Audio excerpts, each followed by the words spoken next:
나는 그 문자를 받았을 때 세상이 무너지는 소리를 들었다. 아버지는 나를 버린다고 선언했다. 너를 더 이상 내 아들로 인정하지 않겠다. 변호사와 이야기해라. 그 말은 칼처럼 내 가슴을 찔렀다. 그날 저녁, 나는 서울의 작은 아파트에서 혼자 앉아 있었다. 창밖으로 비가 쏟아지며 거리를 적시고 나는 그 물줄기를 따라 흘러내리는 내 인생을 생각했다.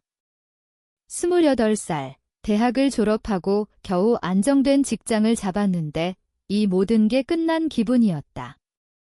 아버지는 대기업 임원으로 늘 가족의 중심이었다.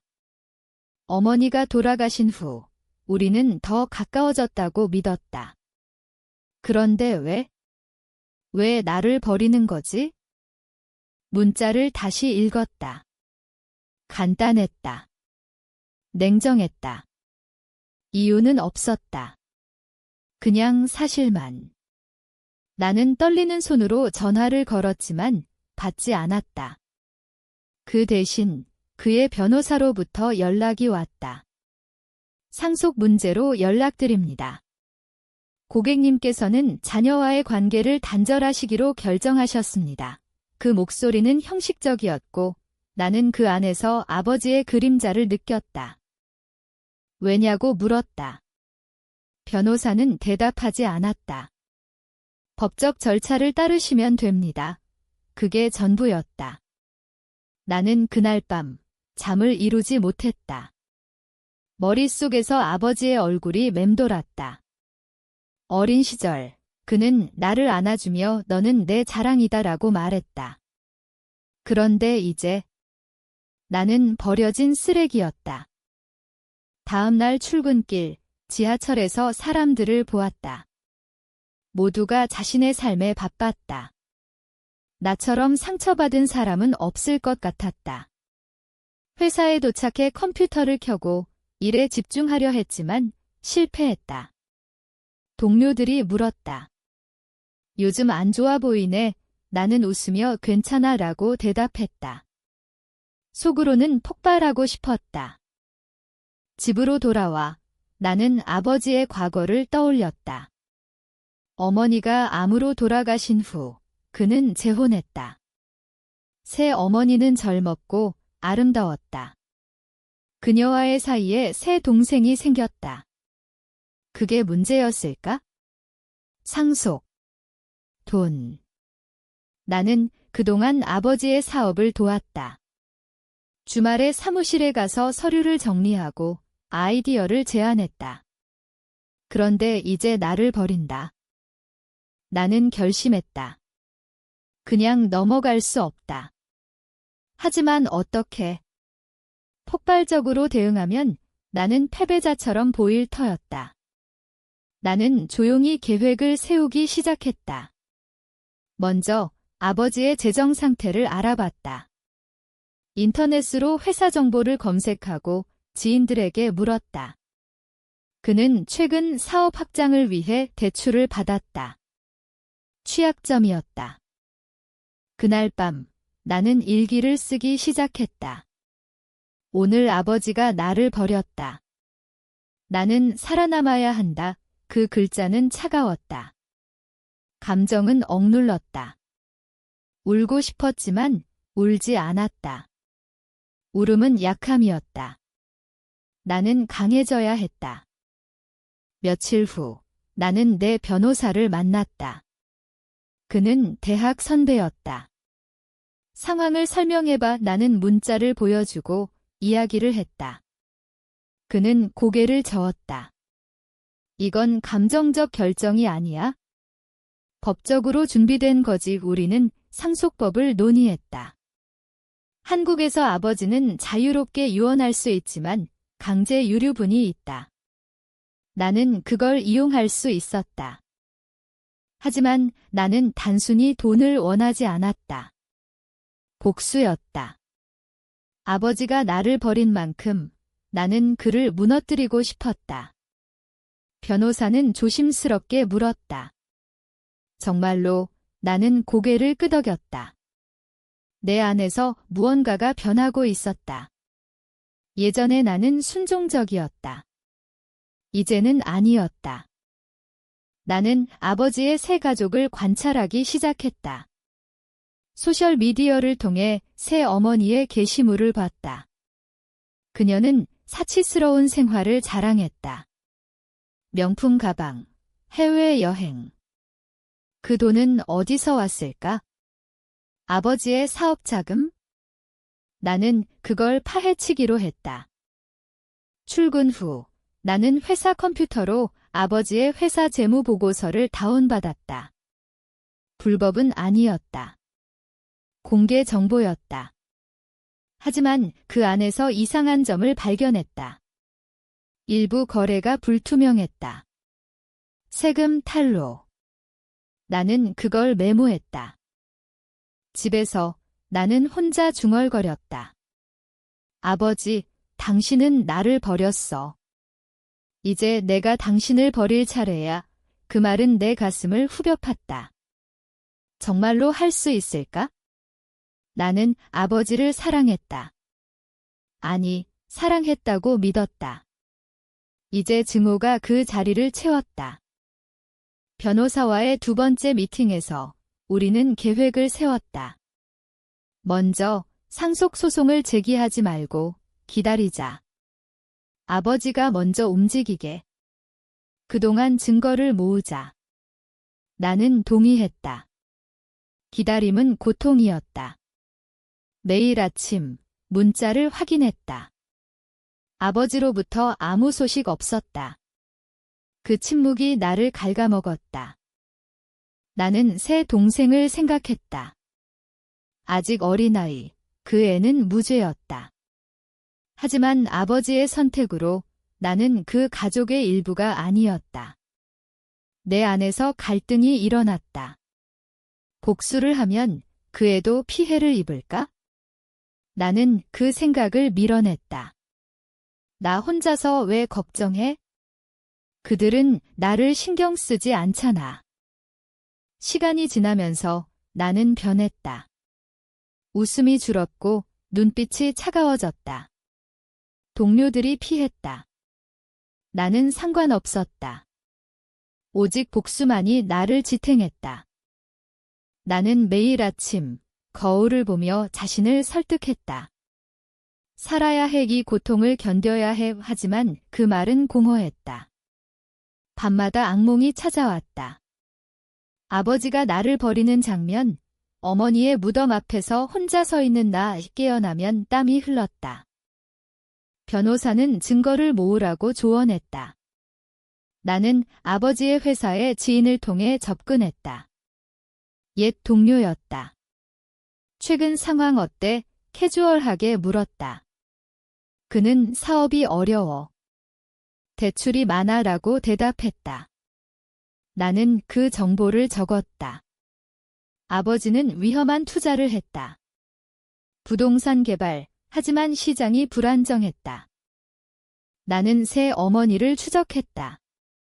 그녀의 인스타그램에서 그녀가 고급 클럽에서 파티하는 사진을 봤다. 태그된 사람들 중에 사업가들이 있었다. 아버지의 파트너. 나는 그들의 이름을 검색했다. 한 명이 세금 문제로 기소된 적이 있었다. 연결고리였다. 내 안에서 분노가 끓었다. 왜 나를 버렸지? 그녀 때문인가? 나는 상상했다. 그녀가 아버지를 조종하는 장면? 하지만 증거는 없었다. 나는 기다렸다. 관찰했다. 한 달 후 아버지의 변호사로부터 소환장이 왔다. 상속 포기 서류였다. 나는 읽으며 웃었다. 이게 내 계획이야. 변호사와 상의했다. 응하지 마. 시간을 끌어. 우리는 반소송을 준비했다. 불법 거래 의혹으로. 나는 아버지의 집 근처 카페에서 기다렸다. 그들을 본 적은 없지만 상상했다. 행복한 가족. 나 없이 그 생각이 나를 미치게 했다. 나는 왜 버려졌지? 내가 뭘 잘못했나? 자책했다. 하지만 곧, 아니, 그들의 잘못이야로 바뀌었다. 회사에서 나는 승진 제안을 받았다. 하지만 집중할 수 없었다. 상사에게 생각해 볼게요 라고 말했다. 집에 돌아와 계획을 업데이트했다. 아버지의 사업 파트너에게 익명으로 팁을 보낼까? 아니, 너무 위험했다. 새 어머니의 친구를 찾았다. 소셜 미디어로. 그녀들은 수다쟁이였다. 댓글에서 남편 사업이 잘 되네 라는 글을 봤다. 나는 그걸 스크린샷했다. 증거. 내 심리가 변했다. 예전에는 가족을 소중히 여겼다. 이제는 도구로 봤다. 복수는 정당해. 그들이 먼저 시작했어. 하지만 밤에 후회가 밀려왔다. 정말로 할까? 아버지는 여전히 내 피를 나눈 사람이야. 나는 그 생각을 억눌렀다. 2달째 나는 아버지를 만났다. 우연처럼. 거리에서. 그는 나를 보고 멈췄다. 나는 차갑게 말했다. 안녕하세요, 아버지. 그는 불편해 보였다. 변호사와 이야기해. 나는 웃었다. 곧 탈게요. 그 순간 나는 그의 약점을 봤다. 죄책감. 집으로 돌아와 나는 계획을 가속했다. 변호사에게 증거를 제출할 때예요 라고 말했다. 우리는 세금 탈루 의혹으로 국세청에 신고할 준비를 했다. 익명으로. 하지만 그 가격은 컸다. 나는 잠을 잃었다. 식욕이 없었다. 친구들이 걱정했다. 무슨 일 있어? 나는 아무것도 아니야 라고 거짓말했다. 속으로는 지게 복수의 대가야 라고 생각했다. 아버지의 회사 주가가 떨어지기 시작했다. 뉴스에서 봤다. 시장 불안. 나는 그걸 지켜봤다. 만족감이 들었지만 동시에 공허했다. 이게 끝인가? 아니, 시작이었다. 나는 새 동생의 학교를 알았다. 가지 말아야 할 생각이었지만 머릿속에 맴돌았다. 그 애를 이용할까? 바로 후회했다. 아니, 그건 너무 잔인해. 내 인성 아직 남아 있었다. 시간이 지나면서 나는 고립됐다. 사람들을 피했다. 오직 복수만이 동반자였다. 임사일런스는 아무것도 해결하지 않아. 행동해야 해. 그 깨달음이 나를 변화시켰다. 3달째 국세청 신고를 했다. 익명. 증거는 충분했다. 불투명 거래, 세금 누락. 아버지의 회사가 조사받을 터였다. 나는 그 소식을 기다렸다. 뉴스 앱을 매일 확인했다. 내 안에서 기쁨과 두려움이 섞였다. 이게 옳아, 물었다. 하지만 대답은 내가 버려졌잖아 였다. 나는 아버지의 반응을 상상했다. 당황, 분노. 그게 나를 만족시켰다. 변호사는 조심해. 역공격이 올 수 있어 라고 경고했다. 아버지는 똑똑했다. 단순한 피해자가 아니었다. 그는 반격할 사람이었다. 나는 그걸 알았다. 그래서 더 조심했다. 한 주 후 뉴스에 나왔다. 대기업 임원 세금 탈루 의혹. 아버지의 이름은 아니었지만 회사였다. 주가가 폭락했다. 나는 사무실에서 그걸 봤다. 동료들이 수근거렸다. 나는 속으로 웃었다. 아버지로부터 전화가 왔다. 처음이었다. 너냐? 그의 목소리는 떨렸다. 나는 차갑게 대답했다. 무슨 말씀인가요? 그는 화를 냈다. 내가 한 짓이야. 나는 부정했다. 증거 없으시죠? 그는 끊었다. 그 순간 나는 승리를 느꼈다. 하지만 곧 불안이 밀려왔다. 그가 알아? 새 어머니의 소셜미디어가 조용해졌다. 파티 사진이 사라졌다. 그녀는 스트레스를 받는 듯 했다. 나는 그걸 지켜봤다. 만족. 조금. 하지만 내 가슴은 아팠다. 왜 이걸 해야 해? 나는 어머니의 무덤을 찾았다. 비가 오는 날, 엄마, 제가 잘못한 건가요? 물었다. 바람만 불었다. 답은 없었다. 집으로 돌아와 나는 더 깊이 파고들기로 했다. 아버지의 파트너를 타겟으로. 지인을 통해 파트너의 약점을 알았다.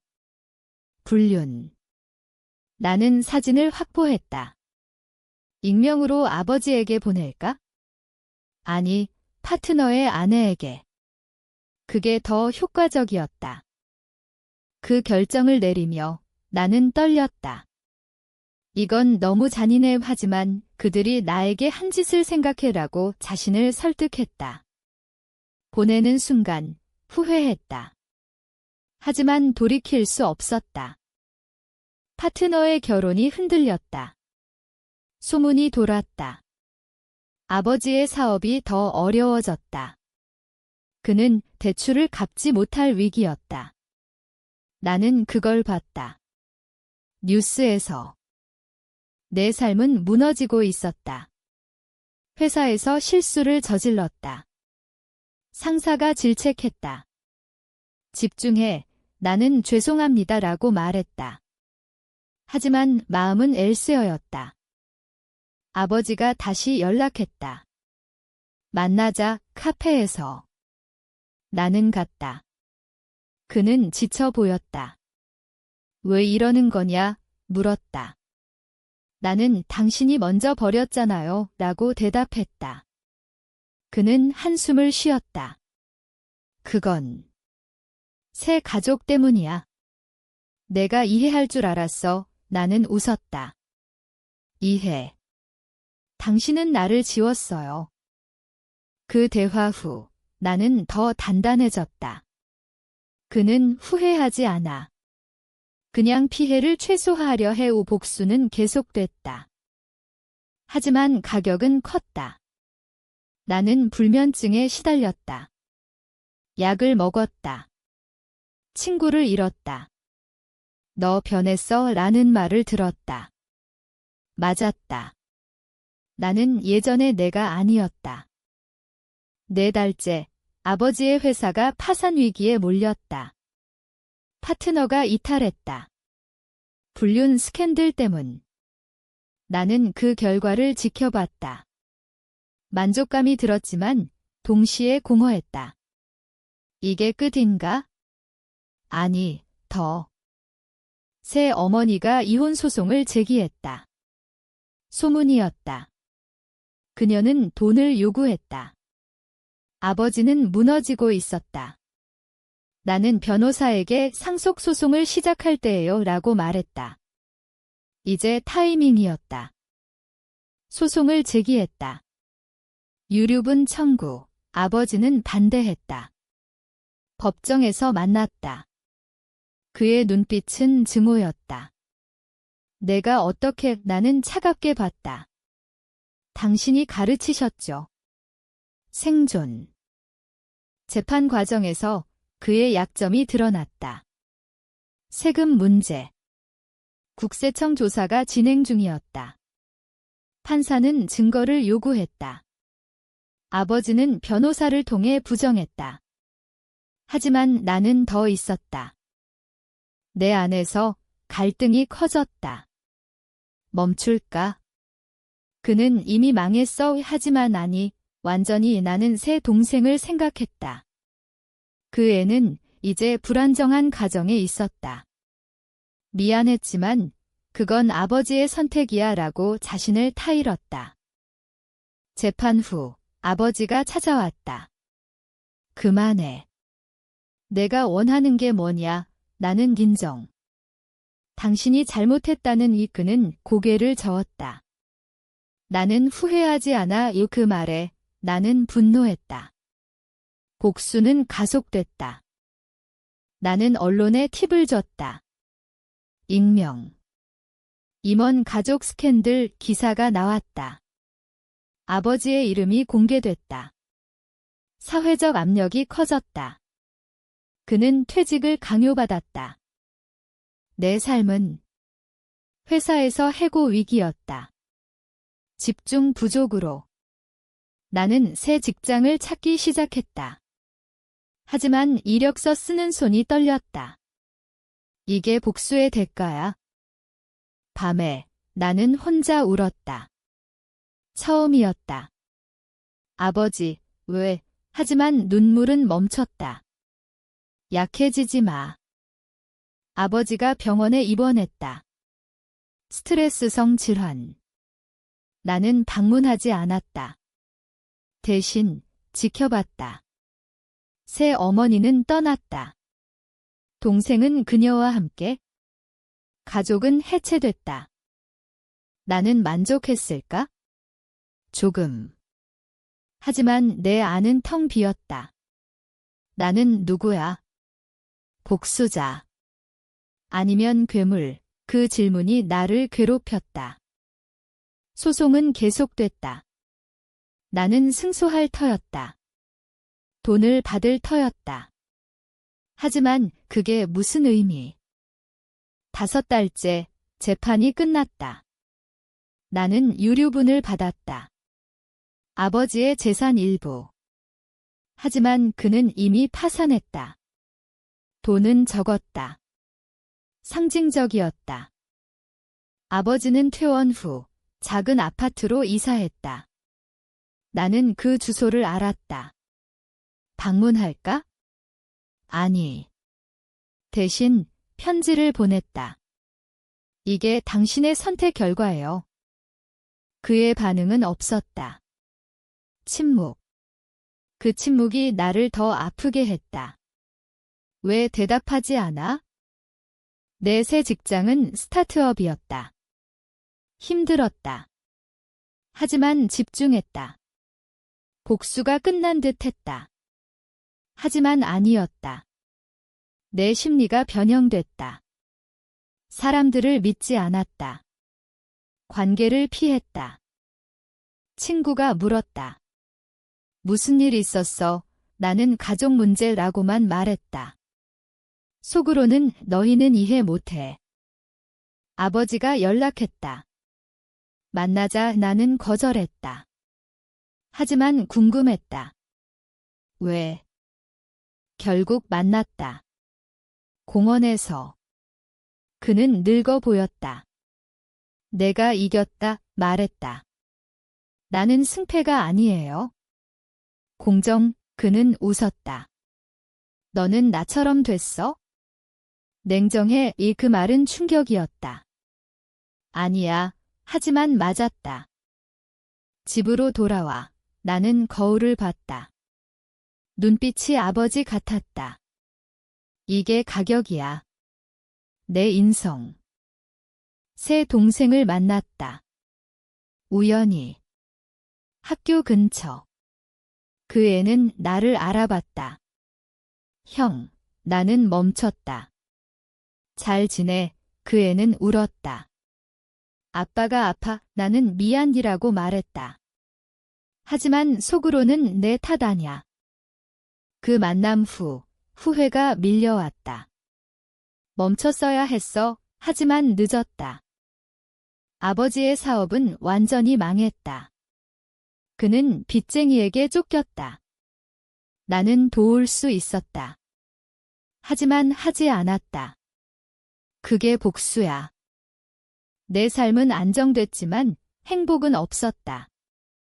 밤마다 생각했다. 임사일런스는 구원이 아니었어. 하지만 복수는 6달 후 모든 게 끝났다. 아버지는 해외로 떠났다. 빚을 피해. 나는 그의 빈 집을 봤다. 텅 빈. 내 손에 돈이 있었다. 하지만 기쁨은 없었다. 이게 가치 있었나? 새 어머니는 재혼했다. 동생은 새 가족과. 나는 혼자였다. 밤에 나는 일기를 불태웠다. 과거를 지우려. 하지만 기억은 남았다. 정말로 복수는 성공이었나?